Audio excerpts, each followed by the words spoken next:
Hello learners, कैसे हैं आप सभी। I hope you all are doing great. हम लोग आरओ तथा एआरओ 2023 एग्ज़ाम के लिए आरओ के यूपीपीएससी द्वारा पूछे गए आज तक के सभी पीवाईक्यू को डिस्कस कर रहे हैं, जिसमें हम लोग 2021 से लेके 2001 तक के जितने भी क्वेश्चन कराए गए हैं उन सभी को टॉपिक वाइज डिस्कस कर रहे हैं। जिसमें सबसे पहले हम लोगों ने कंप्लीट किया हिस्ट्री, और फिर उसके बाद हम लोगों ने कंप्लीट किया geography and then environment and ecology. और उसी सीरीज में आज हम लोग इंडियन पॉलिटी के आरओ के जितने भी पीवाईक्यू हैं उन सभी को डिस्कस करेंगे। ये सभी क्वेश्चन बहुत ही ज़्यादा इंपॉर्टेंट हैं, तो आप लोग वीडियो को स्किप नहीं करिएगा। साथ ही यदि वीडियो हेल्पफुल लगे तो प्लीज़ वीडियो को लाइक, चैनल को सब्सक्राइब तथा अपने फ्रेंड्स के साथ शेयर जरूर करिएगा। तो पीवाईक्यू की सीरीज में आज हम लोग पॉलिटी के पीवाईक्यू को डिस्कस करेंगे, जिसमें पहला क्वेश्चन है भारतीय संविधान की प्रस्तावना में इसके सभी नागरिकों को कौन सा न्याय प्रदान करने की व्यवस्था की गई है। तो क्वेश्चन कहाँ से आया है, प्रियम्बल से। तो भारतीय संविधान की प्रस्तावना में 3 प्रकार के न्याय प्रदान करने की व्यवस्था की गई है। कौन कौन सा, तो उसमें हो जाता है सोशल, इकोनॉमिक एंड पॉलिटिकल, मतलब कि सामाजिक, आर्थिक और राजनीतिक न्याय। तो ये तीनों तो याद रखिएगा ही, साथ में याद रखिएगा कि 3 प्रकार के न्याय हैं। तो क्वेश्चन यहाँ से भी आया है कितने प्रकार की न्याय की व्यवस्था की गई है इंडियन कॉन्स्टिट्यूशन के प्रियम्बल में। तो ये की गई है 3 प्रकार के न्याय की व्यवस्था। तो भारतीय संविधान की प्रस्तावना में इसके समस्त नागरिकों को कितने प्रकार के न्याय, 3 प्रकार के न्याय कौन कौन से क्रमशः है, तो इसको आपको क्रम से भी याद रखना है। प्रियम्बल तो इतना इंपॉर्टेंट है कि वो तो रटा ही होना चाहिए। तो जिसमें 3 प्रकार के न्याय हैं, सामाजिक न्याय, आर्थिक न्याय और राजनीतिक न्याय। इसके अतिरिक्त यदि बात करें तो इसके अतिरिक्त नागरिकों को 5 प्रकार की स्वतंत्रता दी गई है। कौन कौन सी, विचार की स्वतंत्रता, अभिव्यक्ति की स्वतंत्रता, धर्म की स्वतंत्रता, विश्वास की स्वतंत्रता और उपासना की स्वतंत्रता। तो कितने प्रकार के न्याय हुए, 3 प्रकार के न्याय एंड 5 प्रकार की स्वतंत्रता। और प्रस्तावना में अब तक केवल एकमात्र बार संशोधन हुआ है। कौन सा संशोधन, 42nd अमेंडमेंट 1976। तो क्वेश्चन यहाँ से भी पूछा जा सकता है कि क्या प्रियम्बल में संशोधन हुआ है, यदि हुआ है तो कितनी बार और कब। तो प्रियम्बल में संशोधन हुआ है, एक बार हुआ है, जो कि 42nd अमेंडमेंट 1976 में किया गया था। और इसके माध्यम से क्या जोड़ा गया था, तो इसके माध्यम से 3 शब्द जोड़े गए थे। कौन कौन से, धर्मनिरपेक्ष, समाजवादी और अखंडता शब्द। याद रखिएगा ये तीनों शब्द। और यहाँ से ये क्वेश्चन भी पूछ सकता है कि धर्मनिरपेक्ष, समाजवादी और अखंडता, ये शब्द क्या प्रियम्बल में जब संविधान लागू हुआ था तब थे, तो ये मूल संविधान में नहीं थे। इन्हें 42nd अमेंडमेंट के द्वारा 1976 में जोड़ा गया था भारतीय कॉन्स्टिट्यूशन के प्रियम्बल में। तो ये एक एक पॉइंट याद रखिएगा, बहुत ही ज़्यादा इंपॉर्टेंट है। साथ ही पंडित जवाहरलाल नेहरू के द्वारा प्रस्तुत उद्देश्य प्रस्ताव ही प्रस्तावना है। तो यहाँ से भी क्वेश्चन आता है कि प्रस्तावना को, मतलब कि उद्देश्य प्रस्ताव को किसके द्वारा प्रस्तुत किया गया था, तो ये किया गया था जवाहरलाल नेहरू के द्वारा। नेक्स्ट है संसदीय व्यवस्था, मतलब कि सेंट्रल गवर्नमेंट से एक क्वेश्चन पूछा गया है कि भारतीय संविधान के किस अनुच्छेद के अंतर्गत अंतर्राष्ट्रीय समझौतों को प्रभावी बनाने के लिए संसद राज्य सूची के विषय पर कानून बना सकती है। और ये है अंडर आर्टिकल 253। तो आर्टिकल 253 क्या कहता है कि अनुच्छेद 253 के अंतर्गत जो अंतर्राष्ट्रीय समझौते हैं इनको प्रभावी बनाने के लिए संसद राज्य सूची के विषय पर कानून बना सकती है। और यह व्यवस्था केंद्र को अपने अंतर्राष्ट्रीय दायित्व और प्रतिबद्धता को पूरा करने के योग्य बनाती है। यदि बाकियों की बात करें तो आर्टिकल 249 तो राष्ट्रहित में राज्य सूची से संबंधित किसी भी मामले में संसद की कानून बनाने की शक्ति है। 253 क्या था, ये अंतर्राष्ट्रीय समझौतों को प्रभावी बनाने के लिए था। और 249 है राष्ट्र हित में। बात करें 250 की तो ये राज्य सूची के विषय पर आपातकाल की स्थिति में संसद की कानून बनाने की शक्ति है। और आर्टिकल 252 कहता है कि 2 या 2 से अधिक राज्यों के लिए उनकी सहमति के बाद ही संसद द्वारा कानून बनाने की शक्ति तथा किसी अन्य राज्य द्वारा इस विधेयक को अंगीकार करना। तो ये सभी आर्टिकल बहुत इंपॉर्टेंट है, कई बार पूछे गए हैं, अच्छे से इनको याद रखिएगा। नेक्स्ट है निम्नलिखित में से कौन से भारतीय राष्ट्रपति लोकसभा के अध्यक्ष भी रह चुके हैं, तो ये हो जाएंगे ऑप्शन डी नीलम संजीव रेड्डी। तो भारत के पूर्व राष्ट्रपति नीलम संजीव रेड्डी, इन्होंने 2 बार लोकसभा अध्यक्ष के पद पर भी रहे हैं। पहली बार रहे हैं, ये चौथी लोकसभा के कार्यकाल था इनका 1967 से लेकर 1969 के बीच में। पहली बार इन्होंने त्यागपत्र दे दिया था और दूसरी बार ये रहे हैं 1977 में। और नीलम संजीव रेड्डी 1977 में भारत के राष्ट्रपति भी निर्वाचित हुए थे। और ये भारत के एकमात्र निर्विरोध राष्ट्रपति रहे हैं। तो ये फैक्ट तो बहुत बार पूछा गया है यूपीपीएससी के द्वारा कि भारत के एकमात्र निर्विरोध राष्ट्रपति कौन रहे हैं, तो ये रहे हैं नीलम संजीव रेड्डी। नेक्स्ट है राज्य विधानमंडल की बैठक आयोजित करने के लिए कोरम मतलब कि गढ़ पूर्ति क्या होगी? तो इसमें हो जाएगा 10 सदस्य या कुल सदस्यता का 10वां हिस्सा जो भी अधिक हो। तो इसमें हो जाएगा ऑप्शन डी। नेक्स्ट है 1993 में निम्नलिखित में से कौन सी भाषा 8वीं अनुसूची में शामिल नहीं थी? तो 92वां संविधान संशोधन अधिनियम 2003 के द्वारा भारतीय संविधान की 8वीं अनुसूची में जोड़ी गई थी मैथिली, डोगरी, बोडो और संथाली, मतलब कि इन सभी भाषाओं को जोड़ा गया था। और प्रेजेंट टाइम में 8वीं अनुसूची में कितनी भाषाएं हैं? इसमें है 22 भाषाएं। यदि ऑप्शन की बात करें तो 92nd अमेंडमेंट एक्ट 2003 के द्वारा चारों भाषाओं को जोड़ा गया था, लेकिन आयोग के द्वारा इसमें आंसर बी माना गया है। नेक्स्ट है दक्षिण एशियाई क्षेत्र के लिए भारत का 6 सूत्री प्रस्ताव भारत के किस प्रधानमंत्री के द्वारा प्रस्तुत किया गया था? तो ये किया गया था अटल बिहारी वाजपेयी के द्वारा। अब हम लोग 2016 के आरओ मेंस के पॉलिटी के सभी क्वेश्चन को डिस्कस करेंगे, जिसमें पहला क्वेश्चन है असर्शन रीजन से रिलेटेड है कि राज्यसभा का विघटन नहीं होता। तो कथन तो बिल्कुल करेक्ट है। कारण ये दिया है कि उसके यथासंभव 1/3 सदस्य मतलब कि राज्यसभा के जो 1/3 सदस्य होते हैं हर दूसरे वर्ष सेवानिवृत्त हो जाते हैं। तो इसका कारण भी सही है, लेकिन क्या उसके 1/3 सदस्य हर दूसरे वर्ष निवृत्त होते हैं इसलिए राज्यसभा का विघटन नहीं होता? तो ये इसका कारण कथन का सही व्याख्या नहीं करता है, लेकिन कथन और कारण दोनों सही हैं। तो इसका हो जाएगा ऑप्शन बी।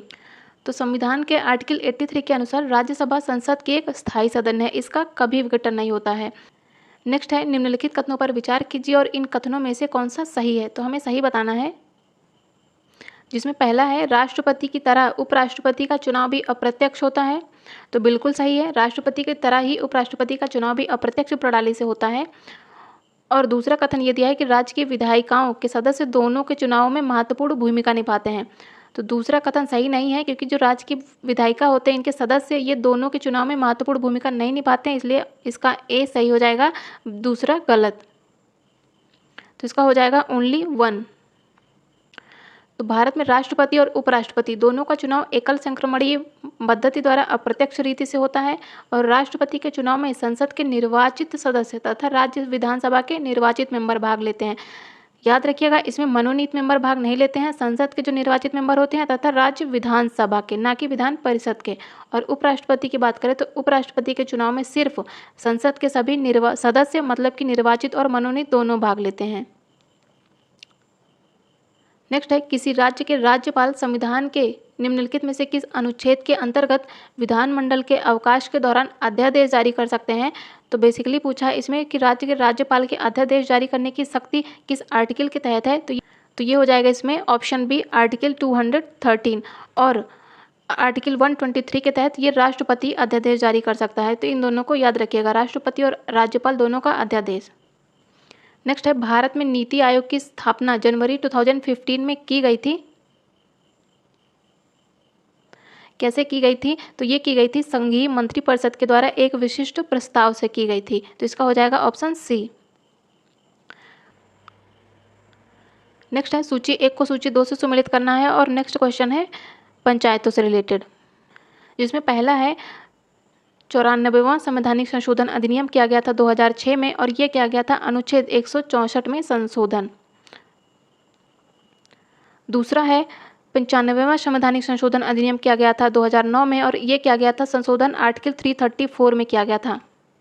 और नेक्स्ट है 96वां संवैधानिक संशोधन मतलब कि 96 अमेंडमेंट एक्ट किया गया था 2011 में और ये 8वीं अनुसूची में संशोधन किया गया था।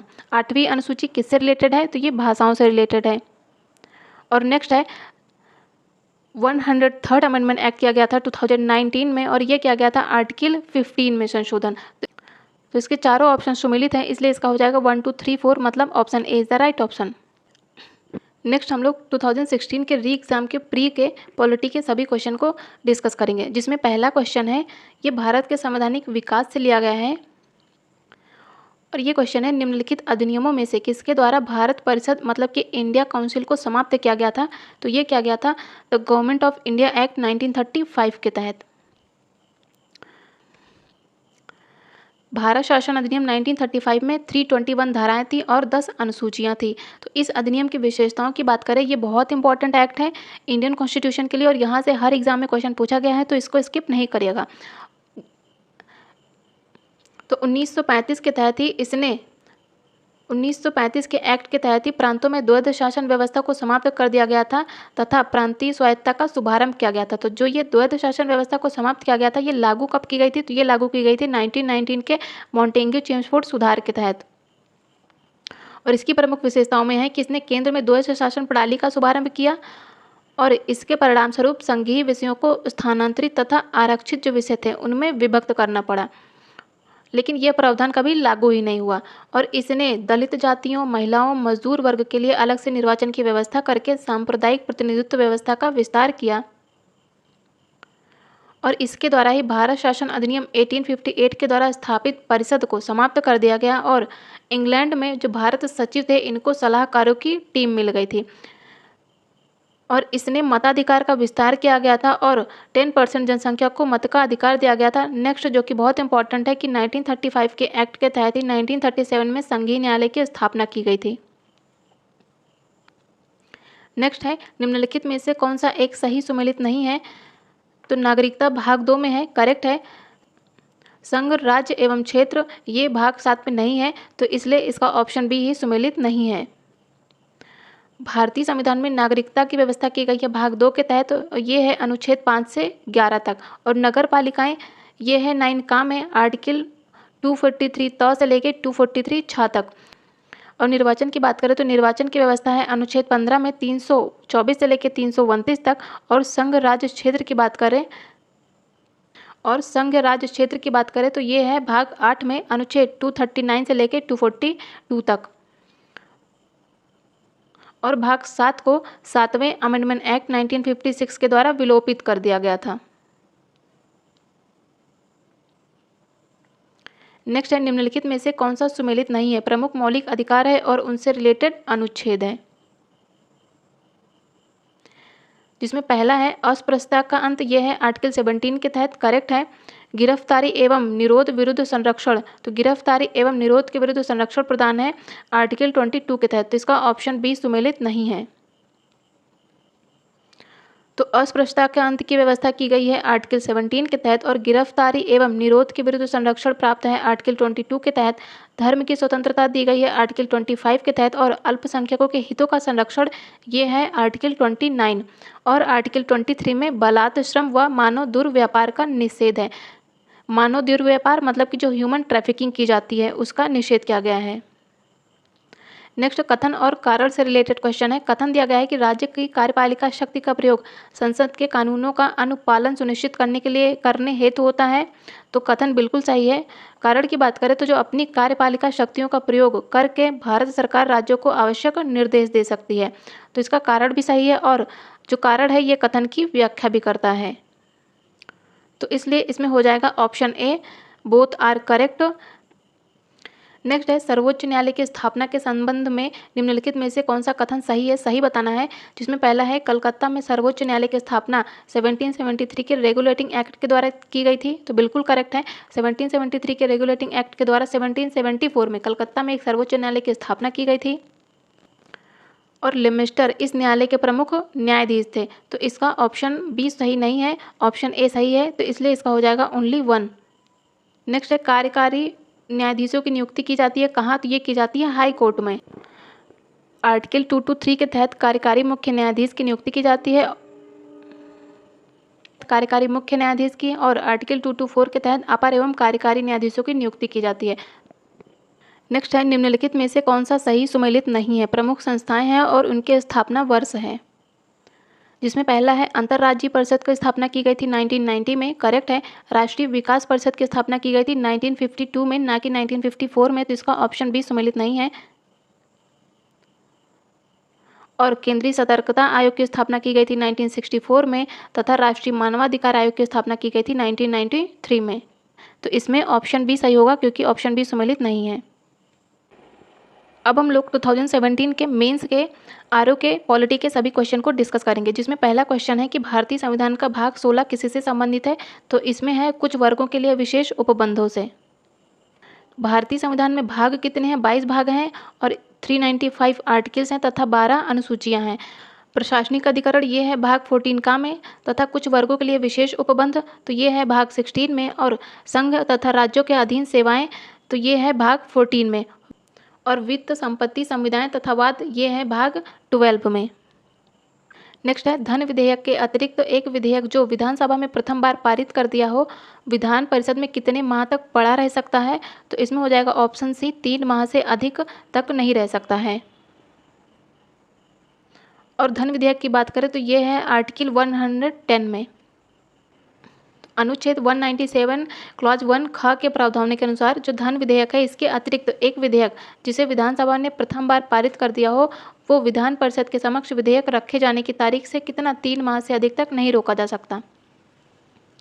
भारतीय संविधान का कौन सा अनुच्छेद लोकसभा एवं विधानसभा के प्रतिनिधियों को निर्वाचित करने अर्थात वयस्क मताधिकार का अधिकार प्रदान करता है? तो इसमें हो जाएगा ऑप्शन ए आर्टिकल 326। और आर्टिकल 324 की बात करें तो इसमें है निर्वाचन की व्यवस्था। भारतीय संविधान के भाग 15 के अंतर्गत अनुच्छेद 326 ये लोकसभा तथा विधानसभा के प्रतिनिधियों को निर्वाचित करने अर्थात वयस्क मताधिकार का अधिकार प्रदान करता है। और 61st अमेंडमेंट एक्ट 1989 के द्वारा संविधान के अनुच्छेद 326 को संशोधन करके जो मताधिकार की आयु थी वो 21 वर्ष से घटाकर 18 वर्ष कर दी गई। यदि बात करें आर्टिकल 323 की तो इसमें लोकसभा के आयोगों के प्रतिवेदन से संबंधित है। आर्टिकल 324 ये निर्वाचनों के अधीक्षण, निर्देशन, नियंत्रण तथा निर्वाचन आयोग में निहित होना संबंधित है। और आर्टिकल 325 ये धर्म, मूल, वंश, जाति या लिंग के आधार पर किसी भी व्यक्ति को निर्वाचन नामावली में सम्मिलित किए जाने के लिए अपात्र न होगा। मतलब कि किसी भी व्यक्ति को जो निर्वाचन नामावली उसमें शामिल होने के लिए अपात्र नहीं ठहराया जाएगा। किस आधार पर? धर्म पर, मूल वंश पर, जाति या फिर लिंग आदि के आधार पर, और उसके द्वारा किसी विशेष निर्वाचक नामावली में सम्मिलित किए जाने का दावा नहीं किया जाएगा। नेक्स्ट है सूची 1 को सूची 2 से सम्मिलित करना है। प्रमुख समितियां हैं और उनसे जुड़े वर्ष हैं, और ये सभी समितियां पंचायती राज से जुड़ी हैं। तो पहले बात करेंगे पी के थुंगा समिति, यह आई थी 1988 में, तथा अशोक मेहता तो यह आई थी 1977 में। बी आर मेहता मतलब कि बलवंत राय मेहता, यह आई थी 1957 में। बी आर मेहता बहुत इंपॉर्टेंट है। एल एम सिंघवी समिति यह आई थी 1986 में। तो इसलिए इसमें हो जाएगा 4312 मतलब option D is the right option. Next है ग्रामीण स्थानीय शासन का पंचायती राज नामांकन किस भारतीय नेता के सुझाव का परिणाम था? तो इसमें हो जाएगा ऑप्शन डी एम के गांधी। और इंडियन कॉन्स्टिट्यूशन में राज्य के नीति निर्देशक तत्वों के तहत आर्टिकल 40 बात करता है ग्राम पंचायतों के गठन की। अब हम लोग 2017 के आरओ प्री के पॉलिटी के सभी क्वेश्चन को डिस्कस करेंगे, जिसमें पहला क्वेश्चन है कि भारतीय संविधान के निम्नलिखित में से किस अनुच्छेद के द्वारा अस्पृश्यता की समाप्ति की व्यवस्था है? तो ये है अंडर आर्टिकल 17 मतलब option D is the right option, और ये एक फंडामेंटल राइट है। भारतीय संविधान के भाग 3 में 6 मौलिक अधिकारों का वर्णन किया गया है, आर्टिकल 12 से लेकर 35 तक, और अनुच्छेद 14 से 18 इसमें प्रथम मौलिक अधिकार मतलब समता के अधिकार का उल्लेख किया गया है। तो आर्टिकल 14 बात करता है विधि के समक्ष समानता की, और आर्टिकल 15 बात करता है धर्म, मूल, वंश, जाति, लिंग या जन्म स्थान के आधार पर विभेद का प्रतिषेध। तो आर्टिकल 15 के तहत धर्म, मूल, वंश, जाति या फिर किसी लिंग तथा जन्म स्थान के आधार पर किसी भी व्यक्ति का प्रतिषेध नहीं किया जाएगा। किसी भी व्यक्ति के साथ इन आधारों पर भेदभाव नहीं किया जाएगा। ये बात करता है हमारा आर्टिकल 15, और ये एक मौलिक अधिकार है। बात करें आर्टिकल 16 की तो ये बात करता है लोक नियोजन के विषय में अवसर की समता की, और आर्टिकल 17 ये अस्पृश्यता के अंत की, और आर्टिकल 17 अस्पृश्यता के अंत की बात करता है, तथा आर्टिकल 18 ये उपाधियों के अंत की बात करता है। नेक्स्ट है भारतीय संविधान के अनुच्छेद 170 के अनुसार किसी राज्य की विधानसभा के सदस्यों की न्यूनतम तथा अधिकतम संख्या कितनी हो सकती है? तो न्यूनतम हो सकती है 60 तथा अधिकतम हो सकती है 500। नेक्स्ट है निम्नलिखित में से कौन सा सही सुमेलित नहीं है? केंद्रीय अन्वेषण ब्यूरो की स्थापना की गई थी 1963 में, करेक्ट है। केंद्रीय सतर्कता आयोग की स्थापना की गई थी 1964 में, ये भी करेक्ट है, ये रिपीट हुआ है। भ्रष्टाचार निरोधक कानून की स्थापना की गई थी 1985 में, नहीं ये की गई थी 1988 में, और प्रवर्तन निदेशालय की स्थापना की गई थी 1956 में। तो इसमें सी और डी दोनों ही सही सुमेलित नहीं है। नेक्स्ट है प्रशासनिक सुधार आयोग 1967, जिसने पहली बार लोकपाल तथा लोकायुक्त बनाने की संस्तुति की थी, इसके अध्यक्ष कौन थे? तो ये थे मोरारजी देसाई। भारत में प्रथम प्रशासनिक सुधार आयोग का गठन किया गया था मोरारजी देसाई की अध्यक्षता में 5 जनवरी 1966 को। नेक्स्ट है भारतीय संविधान के 70वें संविधान संशोधन द्वारा भारत के राष्ट्रपति के चुनाव में किन 2 केंद्र शासित प्रदेशों को भाग लेने का अधिकार दिया गया था? तो इसमें दिल्ली और पुडुचेरी को अधिकार दिया गया था, तो इसलिए हो जाएगा इसमें ऑप्शन बी। और आर्टिकल 54 के अनुसार राष्ट्रपति के निर्वाचन मंडल में शामिल होते हैं कौन कौन से? तो इसमें होते हैं संसद के दोनों सदनों के निर्वाचित सदस्य तथा राज्य की विधानसभाओं के निर्वाचित सदस्य और दिल्ली और पुडुचेरी विधानसभाओं के निर्वाचित सदस्य। तो यदि आए आर्टिकल 54 किससे संबंधित है? तो ये संबंधित है राष्ट्रपति के निर्वाचन से। नेक्स्ट है पंचायती राज संस्थाओं में महिलाओं के लिए आरक्षित सीटों के संदर्भ में निम्नलिखित में से कौन सा सही है? सही बताना है हमें। इसका प्रावधान किया गया है संविधान के अनुच्छेद 253 घ क्लॉज 3 में, करेक्ट है। और यह आरक्षण 334 में निर्दिष्ट अवधि की समाप्ति पर प्रभावी नहीं रहेगा, तो इसका बी सही नहीं है, ए सही है। इसलिए इसमें हो जाएगा ऑप्शन ए ओनली 1। नेक्स्ट है भारतीय संविधान के 73वें संविधान संशोधन के संदर्भ में निम्नलिखित में से कौन सा सही है? इसमें पंचायतों को स्वशासन की संस्था स्वीकार किया गया था, बिल्कुल करेक्ट है। इसमें शहरी स्थानीय सरकार को स्वशासन की संस्था स्वीकार किया गया था, तो इसमें बी सही नहीं है, ए सही है। तो इसलिए इसमें हो जाएगा ओनली 1, मतलब option C is the right option. क्योंकि जो शहरी स्थानीय सरकार थी, मतलब कि नगर पालिका, ये किया गया था 74th अमेंडमेंट एक्ट के तहत। भारतीय संविधान के 73वें संविधान संशोधन 1992 के द्वारा संविधान में एक नया भाग जोड़ा गया, भाग 9, और एक नई अनुसूची जोड़ी गई, 11वीं अनुसूची, जिसमें विषय कितने हैं? 29 विषय। ये विषय भी याद रखिएगा, पूछा जाता है। और पंचायती राज व्यवस्था को संवैधानिक दर्जा दिया गया। साथ ही 74th अमेंडमेंट एक्ट के द्वारा शहरी जो स्थानीय स्वशासन थी, इनको भी संवैधानिक दर्जा दिया गया। और शहरी स्थानीय सरकार में विषय कितने हैं? तो इसमें 18 विषय हैं। पंचायतों में कितने हैं? 29 विषय हैं। अब हम लोग 2016 के आरओ प्री के पॉलिटी के सभी PYQ को डिस्कस करेंगे, जिसमें पहला क्वेश्चन है कि निम्नलिखित में से कौन एक भारतीय संविधान के अंतर्गत आपातकाल की उद्घोषणा का आरंभ नहीं हो सकता है?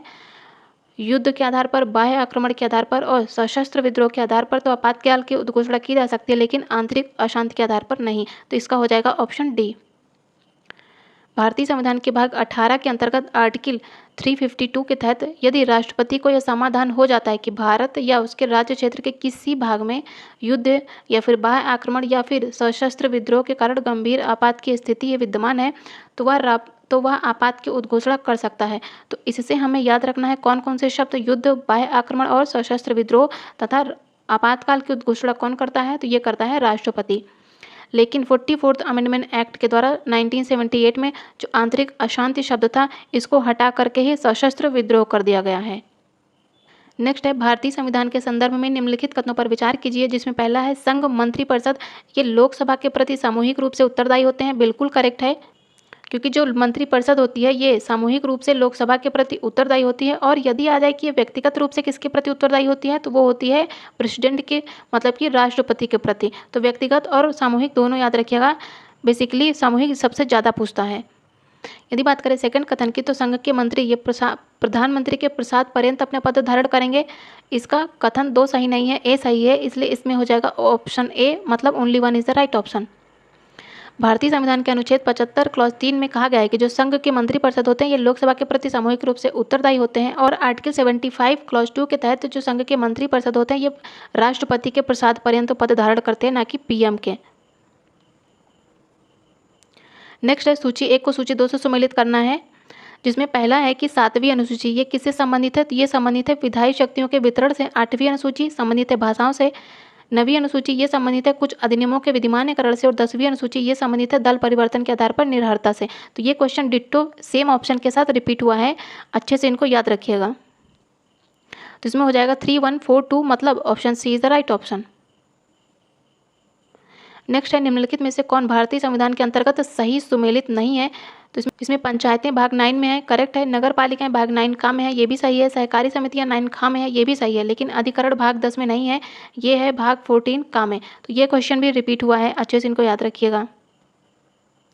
नेक्स्ट है भारतीय संविधान के प्राधिकृत हिंदी पाठ को निम्नलिखित संविधान संशोधनों में से किसके द्वारा प्रकाशित करने के लिए अधिकृत किया गया है? तो ये किया गया था 58 अमेंडमेंट एक्ट 1987 के तहत।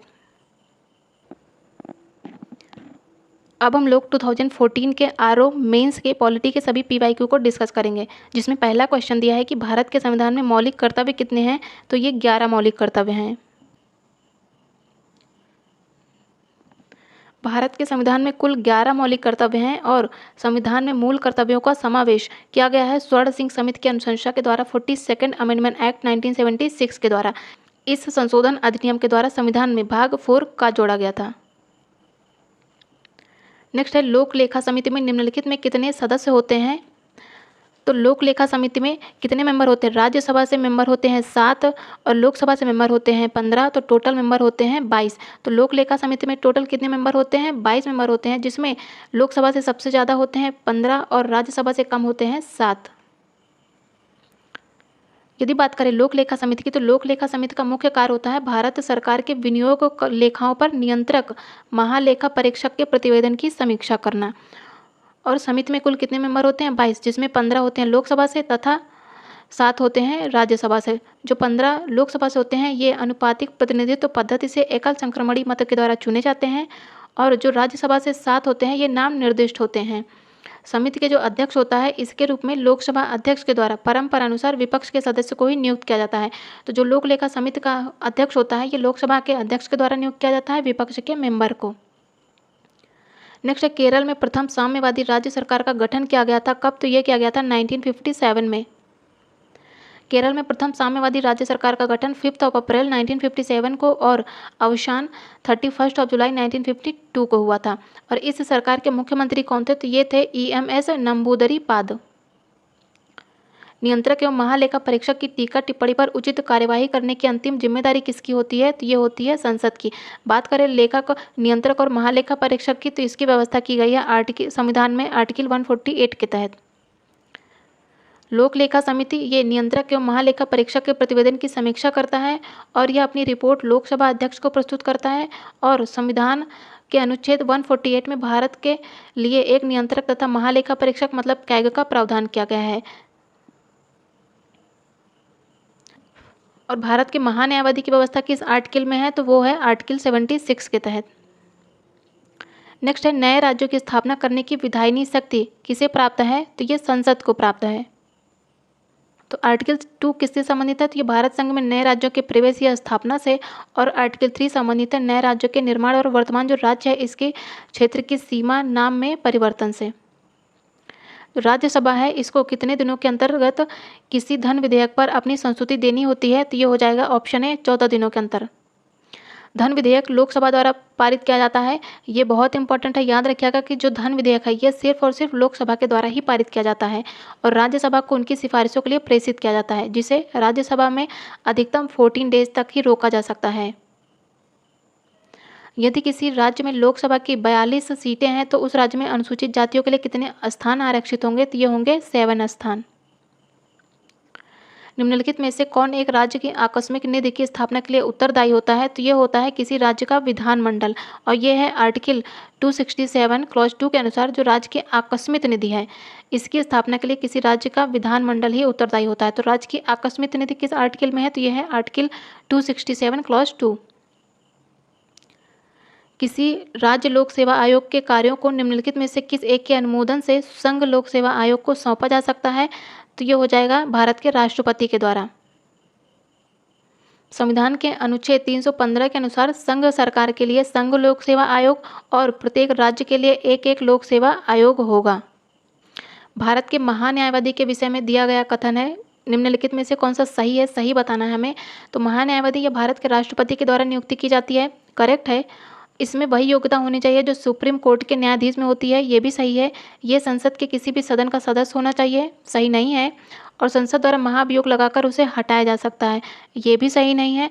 इसमें 1 और 2 सही है, इसलिए इसमें हो जाएगा ओनली ए, मतलब 1 और 2 इज़ द राइट ऑप्शन। संविधान के अनुच्छेद 76 के अनुसार जो भारत सरकार है इसको कानूनी मामलों में परामर्श देने के लिए राष्ट्रपति के द्वारा अटॉर्नी जनरल मतलब कि महान्यायवादी की नियुक्ति की जाती है और जो उच्चतम न्यायालय के न्यायाधीश की नियुक्ति होने की योग्यता रखता हो उसे ही अटॉर्नी जनरल नियुक्त किया जाता है और यह भारत सरकार का प्रथम विधि अधिकारी होता है और राष्ट्रपति के प्रसाद पर्यंत पद धारण करता है। अब हम लोग 2014 के आरोप प्री के पॉलिटी के सभी PYQ को डिस्कस करेंगे, जिसमें पहला क्वेश्चन दिया है कि भारतीय संविधान में समानता का अधिकार 5 अनुच्छेदों द्वारा स्वीकृत है, कौन कौन से हैं?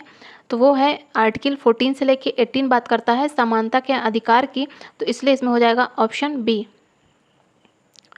भारतीय संविधान में समता का अधिकार ये है आर्टिकल 14 से लेके 18 तक। 14 क्या कहता है? तो ये विधि के समक्ष समता की बात करता है। आर्टिकल 15 ये धर्म, मूल वंश, जाति, लिंग और जन्म स्थान के आधार पर विभेद का प्रतिषेध की बात करता है और आर्टिकल 16 ये लोक नियोजन के विषय में अवसर की समानता की बात करता है तथा 17 अस्पृश्यता के अंत की बात करता है और आर्टिकल 18 ये उपाधियों के अंत की बात करता है। ये question same to same repeat हुआ है। नेक्स्ट है भारत के संविधान के निर्माताओं ने मौलिक अधिकारों की अवधारणा को कहाँ से लिया है? तो मौलिक अधिकार हमारे संविधान में लिए गए हैं USA के संविधान से। आयरलैंड से क्या लिया गया है? तो आयरलैंड से लिया गया है DPSP मतलब कि नीति निर्देशक तत्व, directive principle of state policy. Next है निम्नलिखित में से कौन सा एक राज्य का नीति निर्देशक सिद्धांत संविधान के बाद में जोड़ा गया था? तो इसमें मुफ्त कानूनी सलाह बाद में जोड़ी गई थी। कब? 42nd अमेंडमेंट एक्ट 1976 के द्वारा राज्य के नीति निर्देशक सिद्धांत जोड़े गए थे, जिनमें आर्टिकल 39 चा बात करता है कि शोषण से बच्चों एवं वयस्कों की सुरक्षा की जाएगी और ये राज्य का कर्तव्य होगा कि आर्टिकल 39 का के तहत समान न्याय एवं निःशुल्क कानूनी सहायता उपलब्ध कराई जाएगी और आर्टिकल 43 का बात करता है उद्योगों के प्रबंध में श्रमिकों के भागीदारी की। किनके बीच संबंधों की पुनरीक्षा के लिए सरकारीय आयोग का गठन किया गया था? तो ये किया गया था केंद्र राज्य संबंधों की पुनरीक्षा के लिए। भारत के संविधान के किस भाग में संघ राज्य संबंधों का उल्लेख किया गया है? ये क्वेश्चन भी रिपीट हुआ है, तो ये हो जाएगा ऑप्शन बी। भाग 11 बात करता है भारत के संघ और राज्य के संबंधों की। संघ तथा राज्य के मध्य विधायी संबंध ये प्रावधान किया गया है भाग 11 में अनुच्छेद 245 से लेकर 255। यदि भारत के राष्ट्रपति और उपराष्ट्रपति दोनों त्यागपत्र दे दें तो ऐसी स्थिति में राष्ट्रपति के रूप में कौन कार्य करेगा? तो ये सर्वोच्च न्यायालय का मुख्य न्यायाधीश कार्य करेगा। संविधान के अनुच्छेद 65 के अनुसार यदि मृत्यु, त्यागपत्र अथवा हटाए जाने की स्थिति में राष्ट्रपति का पद रिक्त हो तो पद का कार्यभार उपराष्ट्रपति संभालेगा। यदि किन्हीं कारणों से यदि उपराष्ट्रपति भी नहीं है तो उच्चतम न्यायालय का मुख्य न्यायाधीश संभालेगा और यदि वो भी नहीं है तो जो उस न्यायालय है मतलब उच्चतम न्यायालय का वरिष्ठतम न्यायाधीश है वो राष्ट्रपति के कृत्यों को संपादित करेगा। और ये बात कही गई है राष्ट्रपति उत्तराधिकार अधिनियम 1969 के तहत। नेक्स्ट है भारत में न्यायिक सक्रियता किससे संबंधित है? तो ये संबंधित है जनहित याचिका से। भारत के सर्वोच्च न्यायालय तथा उच्च न्यायालयों में दायर की जाने वाली जनहित याचिकाओं में न्यायिक सक्रियता के सिद्धांत का प्रतिपादन होता है और भारत में न्यायिक सक्रियता के जनक कौन है? ये है न्यायमूर्ति PN भगवती। PN भगवती पूछा गया है तो ये याद रखिएगा। नेक्स्ट है सर्वोच्च न्यायालय के नवीनतम फैसले के अनुसार सशस्त्र बल न्यायाधिकरण के बारे में निम्नलिखित में से कौन सा सही है? तो इसमें कहा गया है कि जो उच्च न्यायालय है ये FTA के फैसले के विरुद्ध रिट याचिकाओं पर विचार नहीं कर सकती है, तो इसलिए इसमें हो जाएगा ऑप्शन ए। अब हम लोग 2013 के आरओ मेंस के पॉलिटी के सभी PYQ को डिस्कस करेंगे, जिसमें पहला क्वेश्चन कहता है कि निम्नांकित में से कौन भारतीय गणतंत्र का सर्व प्रमुख है? तो इसमें जो भारत का राष्ट्रपति है ये भारतीय गणतंत्र का सर्व प्रमुख है, इसलिए इसमें हो जाएगा ऑप्शन ए। संविधान के अनुच्छेद 52 में भारत का राष्ट्रपति की व्यवस्था की गई है और राष्ट्रपति ये राज्य का अध्यक्ष होता है।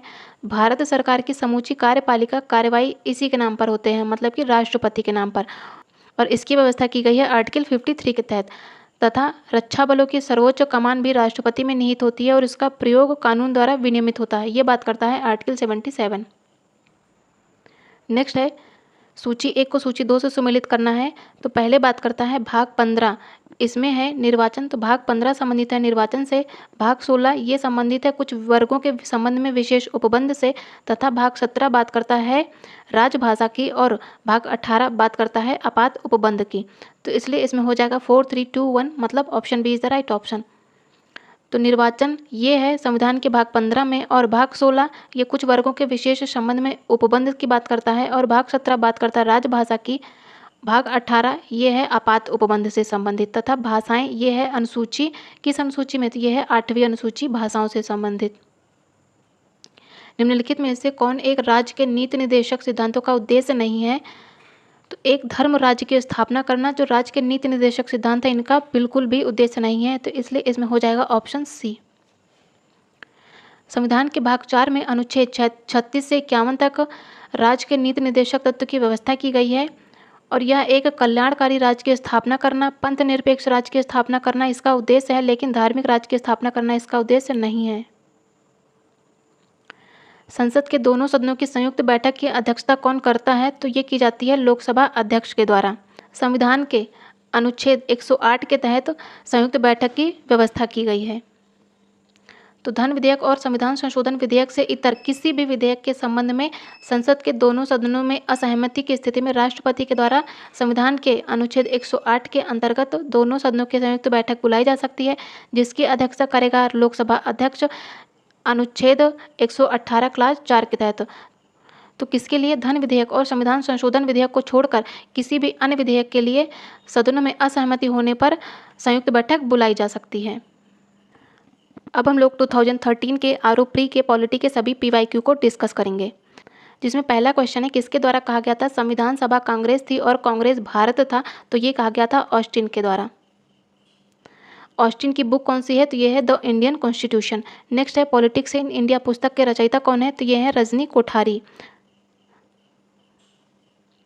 नेक्स्ट है राज्यसभा का अध्यक्ष कौन होता है, तो ये उपराष्ट्रपति जो होता है वो राज्यसभा का पदेन अध्यक्ष होता है। संविधान के अनुच्छेद 63 के अनुसार भारत का एक उपराष्ट्रपति होगा और इसका कार्यकाल उसके शपथ ग्रहण की तिथि के 5 वर्ष होगा। और संविधान के अनुच्छेद 89 क्लॉज 1 के अनुसार भारत का उपराष्ट्रपति जो होता है ये राज्यसभा का पदेन सभापति होता है, लेकिन जो उपराष्ट्रपति होता है ये राज्यसभा का मेंबर नहीं होता है, किंतु सभापति के रूप में निर्णय देने का अधिकार इसे प्राप्त होता है। नेक्स्ट है मत देने का अधिकार और निर्वाचित होने का अधिकार भारत में क्या है, तो ये एक वैधानिक अधिकार है। संविधान में संशोधन की पहल की जा सकती है, तो ये संसद के किसी भी सदन में की जा सकती है। अब हम लोग 2010 के आरओ मेंस के सभी PYQ को सॉल्व करेंगे, जिसमें पहला क्वेश्चन दिया है कि सामान्य कार्य के लिए समान वेतन ये भारत के संविधान में प्रतिस्थापित एक क्या है, तो ये एक राज्य के नीति के निदेशक तत्वों का अंग है, सामान्य कार्य के लिए समान वेतन। तो राज्य का ये कर्तव्य होगा कि समान कार्य के लिए समान वेतन सुनिश्चित करना। समान कार्य के लिए समान वेतन ये भारत के संविधान में राज्य के नीति के निदेशक तत्वों में सम्मिलित है, और आर्टिकल 39 घ के यह प्रावधान करता है कि पुरुष और स्त्री दोनों को ही समान कार्य के लिए समान वेतन होना चाहिए। संसद ने समान पारिश्रमिक अधिनियम 1976 आर्टिकल 39 घ के अनुसरण में ये पारित किया था। निम्नलिखित में से किस एक सदन का अध्यक्ष एक गैर सदस्य होता है, तो इसमें हो जाएगा ऑप्शन सी राज्यसभा। तो जो उपराष्ट्रपति होता है वो राज्यसभा का अध्यक्ष होता है, लेकिन इसे मतदान देने का अधिकार नहीं होता है, किंतु ये सभापति के रूप में निर्णायक मत देने का अधिकार प्राप्त होता है। नेक्स्ट है निम्नलिखित में से किसने अपने राजनीतिक जीवन में भारत के प्रधानमंत्री का पद एक बार से अधिक समयांतर के बाद सुशोभित किया था, तो इसमें है गुलजारी लाल नंदा, इंदिरा गांधी और अटल बिहारी वाजपेयी, मतलब कि 3, 4 एंड 5। 3, 4, 5 मतलब option C is the right option. तो पंडित जवाहरलाल नेहरू ये 1947 से लेकर 64 तक बिना समयांतराल के प्रधानमंत्री रहे, तथा जो लाल बहादुर शास्त्री हैं इन्होंने 1964 से लेकर 1966 और इंदिरा गांधी 1966 से 67 और इनका दूसरा कार्यकाल था 1980 से 84 तक, और गुलजारी लाल नंदा ये 1964 से 66 तक कार्यवाहक, तथा अटल बिहारी वाजपेयी 1996 में 13 दिन और 1998 में 2004 तक ये प्रधानमंत्री रहे। नेक्स्ट है मुख्यमंत्री से संबंधित निम्नलिखित कथनों में से कौन सा एक सही नहीं है, तो यह साधारणतः राज्यपाल के द्वारा चयनित होता है। तो जो राज्य का मुख्यमंत्री होता है इसकी नियुक्ति की जाती है राज्यपाल के द्वारा, न कि चयनित होता है, तो इसका कथन ए गलत है। भारतीय संविधान के अनुच्छेद 164 क्लॉज 1 में उल्लेख है कि मुख्यमंत्री की नियुक्ति राज्यपाल द्वारा की जाती है। लेकिन वह विधानसभा में बहुमत प्राप्त दल के नेता को ही नियुक्त करता है। यानी कि जो राज्यपाल होता है ये मुख्यमंत्री की नियुक्ति करता है, लेकिन जो विधानसभा होती है इसमें जो बहुमत प्राप्त दल का नेता होता है उसे ही मुख्यमंत्री पद के लिए नियुक्त किया जाता है। नेक्स्ट है, भारत में संविधान की मूल संरचना मतलब कि बुनियादी ढांचे का सिद्धांत का स्रोत है, तो ये न्यायिक व्याख्या है। संविधान के 73 और 74 संशोधन निम्नलिखित में से किनके सृजन के लिए किए गए थे? इसमें पहला है राज्य निर्वाचन आयोग के लिए, करेक्ट है, जिला नियोजन समिति के लिए भी और राज्य वित्त आयोग के लिए। तो इसमें होगा 1, 2, 3 मतलब option B is the right option. संविधान के 73 और 74 अमेंडमेंट एक्ट 1993 के द्वारा राज्य निर्वाचन आयोग इनको संवैधानिक मान्यता प्रदान की गई और पंचायतों के लिए वित्त का प्रावधान तथा जिला नियोजन समिति का प्रावधान भी किया गया। और राज्य वित्त आयोग के जो अध्यक्ष होते हैं इनकी नियुक्ति राज्यपाल के द्वारा की जाती है। अब हम लोग 2010 के आरोप प्री के पॉलिटी के सभी PYQ को डिस्कस करेंगे, जिसमें पहला क्वेश्चन दिया है कि निम्नलिखित में से किस एक ने भारत के लिए संविधान सभा के गठन का विचार दिया था? तो ये दिया गया था कैबिनेट मिशन योजना के तहत। जनवरी 1946 में ब्रिटेन की लेबर पार्टी के नेता कौन? क्लीमेंट एटली। इन्होंने भारतीय नेताओं से अनौपचारिक स्तर पर बातचीत करने के लिए एक संसदीय दल कैबिनेट मिशन को मार्च 1946 में भारत भेजा और भारत में कैबिनेट मिशन की घोषणा करते हुए लॉर्ड पैथिक लॉरेंस ने कहा था कि इसका उद्देश्य भारत के लिए संविधान तैयार करने के लिए एक शीघ्र ही कार्यप्रणाली तैयार करना तथा अंतरिम सरकार के लिए एक आवश्यक प्रबंध करना था। निम्नलिखित में से किस एक अधिनियम में भारत में संघीय शासन की व्यवस्था की गई थी? तो ये की गई थी भारत सरकार अधिनियम 1935 के तहत। ये क्वेश्चन 2021 में पूछा गया है। नेक्स्ट है, भारतीय संविधान में मूल अधिकारों का विचार कहाँ से लिया गया है? तो ये लिया गया है USA के संविधान से, मतलब कि अमेरिका के संविधान से। मनरेगा कार्यक्रम निम्नलिखित में से भारतीय संविधान के किस आर्टिकल को लागू करने हेतु लाया गया था? तो ये लाया गया था आर्टिकल 43 को लागू करने के लिए, और ये है राज्य के नीति निर्देशक तत्व में। नेक्स्ट है, निम्नलिखित में से कौन एक राज्य का नीति निर्देशक तत्व नहीं है? तो इसमें 14 वर्ष की आयु तक के बच्चों को निःशुल्क शिक्षा देना ये नीति निर्देशक तत्व नहीं है। बाकी मद्य निषेध, गौ संरक्षण तथा पर्यावरण संरक्षण ये सभी नीति निर्देशक तत्व हैं।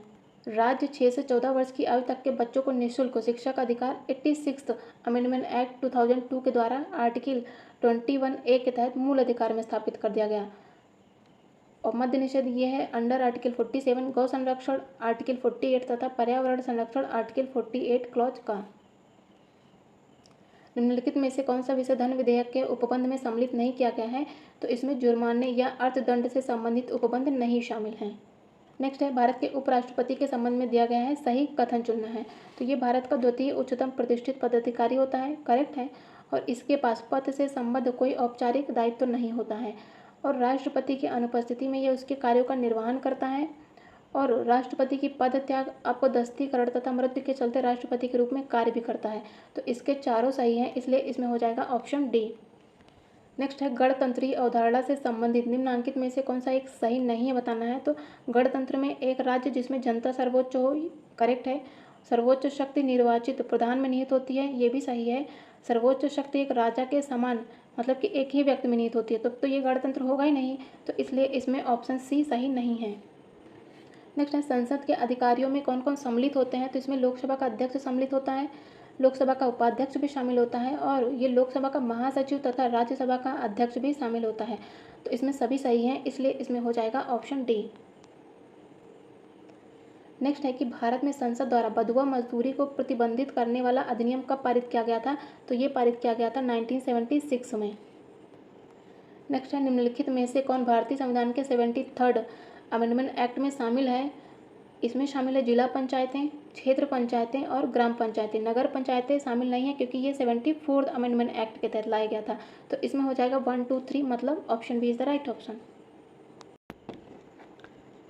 अब हम लोग 2010 के पॉलिटी के री एग्जाम के सभी क्वेश्चन को डिस्कस करेंगे, जिसमें पहला क्वेश्चन है कि नागरिकता से संबंधित प्रावधान संविधान के किस भाग में है? तो ये है भाग 2 में। नागरिकता से संबंधित प्रावधान है संविधान के भाग 2 में अनुच्छेद 5 से लेकर 11 तक और भाग 1 संबंधित है संघ एवं उसके राज्य क्षेत्र से तथा भाग 3 संबंधित है मौलिक अधिकार से और भाग 4 में है राज्य के नीति निर्देशक तत्व तथा भाग 4 का संबंधित है मूल कर्तव्य से, जिन्हें लिया कहाँ से गया है? तो जिन्हें लिया गया है रूस के संविधान से। नेक्स्ट है किसी व्यक्ति को एक ही अपराध के लिए एक बार से अधिक अभियोजित या दंडित नहीं किया जाएगा। अपराधों के लिए दोष सिद्धि के संबंध में उपरोक्त संरक्षण किस आर्टिकल के अंतर्गत दिया गया है? तो ये दिया गया है आर्टिकल 20 और ये फंडामेंटल राइट है। आर्टिकल 20 ये अपराधों के लिए दोष सिद्धि के संबंध में संरक्षण का प्रावधान करता है। आर्टिकल 19 बात करता है वाक एवं स्वतंत्रता की, तथा आर्टिकल 21 ये प्राण एवं दैहिक स्वतंत्रता का संरक्षण प्रदान करता है। साथ ही आर्टिकल 22 ये कुछ दशाओं में गिरफ्तारी और निरोध से संरक्षण प्रदान करता है। लोकसभा में आंग्ल भारतीय समुदाय का प्रतिनिधित्व संबंधी प्रावधान संविधान के किस अनुच्छेद में किया गया था? तो ये हो जाएगा आर्टिकल 331। नेक्स्ट है कि वित्त विधेयकों के बारे में विशेष उपबंध किस अनुच्छेद के अंतर्गत है? तो ये है आर्टिकल 117।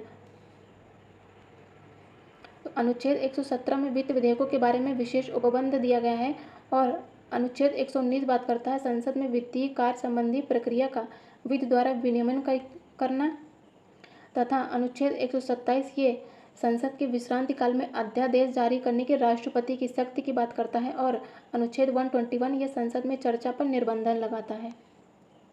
नेक्स्ट है कि अनुसूचित जनजातियों के लिए राष्ट्रीय आयोग गठित करने का प्रावधान किस संविधान के अनुच्छेद के तहत किया गया है? तो ये किया गया है 338 का में। अनुच्छेद 338 का के अनुसार अनुसूचित जनजातियों के लिए एक आयोग होगा जो राष्ट्रीय अनुसूचित जनजाति आयोग के नाम से जाना जाएगा। अनुच्छेद 337 में आंग्ल भारतीय समुदाय के फायदे के लिए शैक्षिक अनुदान के लिए विशेष उपबंध किया गया है। साथ ही आर्टिकल 338 में राष्ट्रीय अनुसूचित जाति आयोग का प्रावधान है। तो 338 क्लॉज का बात करता है अनुसूचित जनजातियों की और 338 बात करता है अनुसूचित जाति आयोग की। साथ ही अनुच्छेद 339 में अनुसूचित क्षेत्रों के प्रशासन और अनुसूचित जनजातियों के कल्याण के बारे में संघ के नियंत्रण का वर्णन करता है। संविधान के किस अनुच्छेद के अंतर्गत न्यायालयों के द्वारा संसद की कार्यवाहियों की जांच करना प्रतिबंधित है? तो यह है अनुच्छेद 122 में। और अनुच्छेद 126 बात करता है कार्यकारी मुख्य न्यायाधीशों की नियुक्ति की और ये नियुक्ति की जाती है हाई कोर्ट में। साथ ही अनुच्छेद 127 बात करता है तदर्थ न्यायाधीशों की नियुक्ति की तथा तदर्थ न्यायाधीशों की नियुक्ति की जाती है उच्चतम न्यायालय में, मतलब कि सुप्रीम कोर्ट में। निम्नलिखित में से किसके द्वारा संपत्ति के मूल अधिकार का लोप किया गया है? तो ये किया गया था संविधान के 44वां संवैधानिक संशोधन अधिनियम के द्वारा 1978 के द्वारा, यानी कि 44th अमेंडमेंट एक्ट 1978 के द्वारा।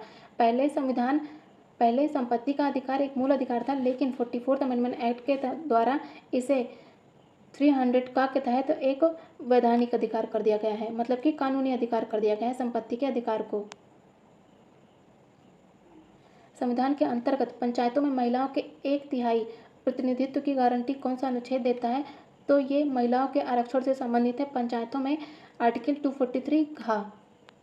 अब हम लोग 2010 के आरओ री एग्ज़ाम के पॉलिटी के सभी क्वेश्चन को डिस्कस करेंगे, जिसमें पहला क्वेश्चन है कि भारत के संविधान के अंतर्गत कौन सा अनुच्छेद कारखानों में बालकों के नियोजन का प्रतिषेध करता है? तो यह हो जाएगा आर्टिकल 24।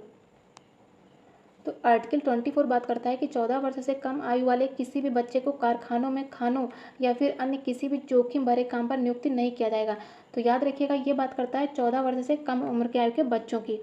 और आर्टिकल 23 की बात करें तो ये कहता है कि किसी व्यक्ति की खरीद बिक्री या बेगारी यानी कि किसी भी प्रकार का अन्य जबरदस्ती लिया हुआ श्रम निषिद्ध ठहराया जाएगा। नेक्स्ट है निम्नलिखित अनुच्छेदों में से किस एक को डॉक्टर बी.आर. अम्बेडकर के द्वारा संविधान का हृदय एवं आत्मा कहा गया था? तो ये कहा गया था संवैधानिक उपचारों के अधिकार को, जो कि आर्टिकल 32 है। तो आर्टिकल 32 ये मूल अधिकारों के संरक्षण से संबंधित है। सूचना का अधिकार क्या है? तो ये एक विधिक अधिकार है। नेक्स्ट है निम्नलिखित में से किसे द्वितीय पीढ़ी का मानव अधिकार समझा जाता है? तो इसमें हो जाएगा समता का अधिकार, मतलब ऑप्शन डी। निम्नलिखित में से किसे भारत सरकार का प्रथम विधि अधिकारी समझा जाता है? तो ये हो जाएगा महान्यायवादी और ये है आर्टिकल 76 के तहत, और ये राष्ट्रपति के प्रसाद पर्यंत अपना पद धारण करता है। संघ लोक सेवा आयोग अपना वार्षिक प्रतिवेदन किसको सौंपता है? तो ये राष्ट्रपति को सौंपता है। नेक्स्ट है कथन और कारण से रिलेटेड क्वेश्चन है। कथन कहता है कि कोई व्यक्ति उपराष्ट्रपति निर्वाचित होने का पात्र तभी होगा जब वह राज्यसभा का सदस्य होने के लिए अर्हित हो। तो सही है ये कथन। कारण ये कहता है क्योंकि जो उपराष्ट्रपति है ये राज्यसभा का पदेन सभापति होता है, तो इसका कारण भी सही है और कारण कथन की व्याख्या भी करता है। नेक्स्ट है प्राण और दैहिक स्वतंत्रता के संरक्षण का मूल अधिकार आपातकाल में निलंबित नहीं किया जा सकता, तो करेक्ट है ये। और भारत के उपराष्ट्रपति को उनके पद से राज्यसभा द्वारा पारित किए गए और लोकसभा द्वारा सहमत व्यक्त किए गए संकल्प के द्वारा हटाया जा सकता है। तो उपराष्ट्रपति के संबंध में यह कथन भी सत्य है। वर्तमान में राज्यसभा के विपक्ष के नेता अरुण जेटली हैं, तो ये सही नहीं है, क्योंकि वर्तमान में विपक्ष के नेता हैं मल्लिकार्जुन खड़गे। ये पूरा कथन ही गलत है, क्योंकि योजना आयोग को 2015 में चेंज करके नीति आयोग कर दिया गया है और नीति आयोग का अध्यक्ष होता है प्रधानमंत्री। तो इसका 3 और 4 दोनों ही गलत हैं। सही बताना है तो इसमें सही हो जाएगा ऑप्शन है 1 और 2 आज के हिसाब से। किसी राज्य के मुख्यमंत्री से संबंधित निम्नलिखित कथनों में से कौन सा एक सही नहीं है? मुख्यमंत्री राज्यपाल द्वारा नियुक्त किए जाते हैं, करेक्ट है। सामान्यतः मुख्यमंत्री मंत्रिपरिषद की बैठकों की अध्यक्षता करते हैं, ये भी सही है। जो राज्यपाल है ये मुख्यमंत्री की सलाह पर अपने समस्त कृत्यों का प्रयोग करते हैं, बिल्कुल गलत है ये। तो इसका हो जाएगा ऑप्शन सी। मुख्यमंत्री की नियुक्ति राज्यपाल के द्वारा संविधान के अनुच्छेद 164 के तहत की जाती है। जो विधानसभा में बहुमत दल का नेता होता है उसे ही मुख्यमंत्री नियुक्त किया जाता है और मंत्रिपरिषद की बैठकों की अध्यक्षता मुख्यमंत्री करता है। साथ ही मुख्यमंत्री की सलाह पर राज्यपाल या मंत्रिपरिषद के अन्य सदस्यों की नियुक्ति करता है। भारतीय संविधान का अनुच्छेद 370 किससे संबंधित है? तो ये संबंधित था जम्मू कश्मीर से, लेकिन अब इसे समाप्त कर दिया गया है। तो जम्मू कश्मीर को अनुच्छेद 370 के तहत विशेष दर्जा प्राप्त था, लेकिन प्रेजेंट में राष्ट्रपति के आदेश द्वारा इस अनुच्छेद को निष्प्रभावी कर दिया गया और जम्मू कश्मीर राज्य पुनर्गठन अधिनियम 2019 के तहत जम्मू कश्मीर और लद्दाख को यूटी मतलब कि केंद्र शासित प्रदेश का दर्जा दिया गया है।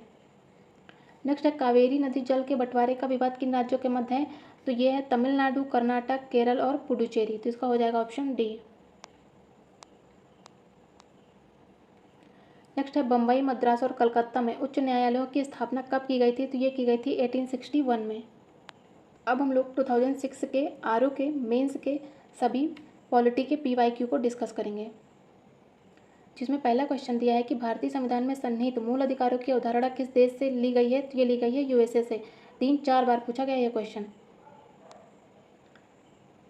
भारतीय संविधान में मूल अधिकार की अवधारणा तथा सर्वोच्च न्यायालय की शक्तियाँ, उपराष्ट्रपति का पद, ये सभी लिए गए हैं अमेरिका के संविधान से। कनाडा से लिया गया है संघ और राज्यों के मध्य शक्तियों का विभाजन, अवशिष्ट शक्तियाँ, तथा ब्रिटेन से ली गई हैं संसदीय शासन प्रणाली और विधि का शासन।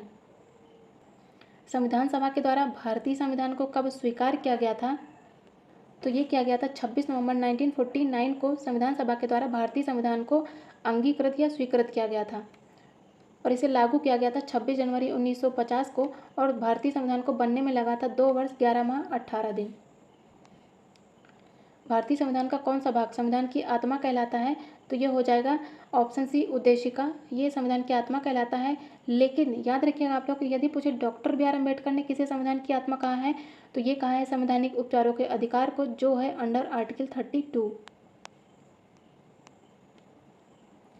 राष्ट्रपति मनोनीत कर सकता है, तो ये राज्यसभा में 12 सदस्यों को मनोनीत कर सकता है।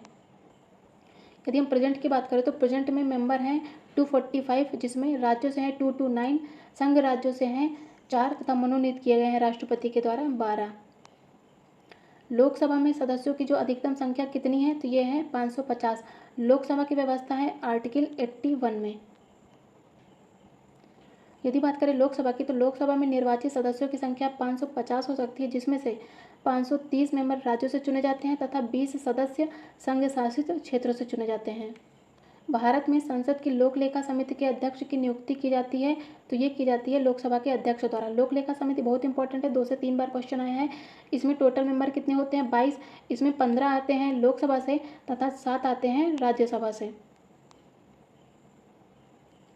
वित्त विधेयक को प्रस्तुत करने के विषय में निम्नलिखित में से कौन सा सही है? तो वित्त विधेयक को लोकसभा में प्रस्तुत किया जा सकता है सिर्फ और सिर्फ।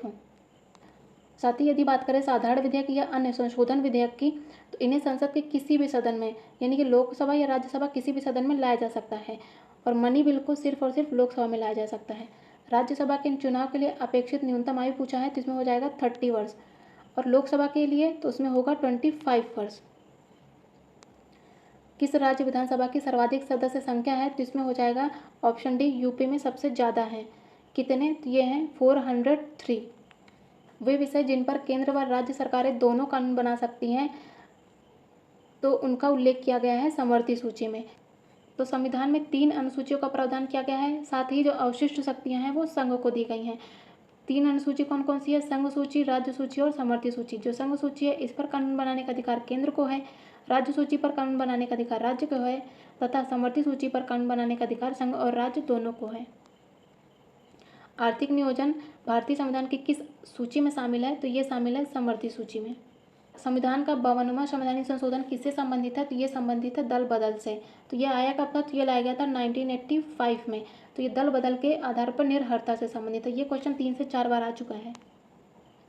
नेक्स्ट है पंचायती राज की अनुशंसा किसके द्वारा की गई थी? तो ये की गई थी बी आर मेहता की रिपोर्ट 1957 के द्वारा। ये क्वेश्चन भी 2 से 3 बार पूछा जा चुका है। और इसी समिति की अनुशंसा को सबसे पहले राजस्थान राज्य ने लागू किया था और उसके बाद लागू किया गया था आंध्र प्रदेश राज्य ने।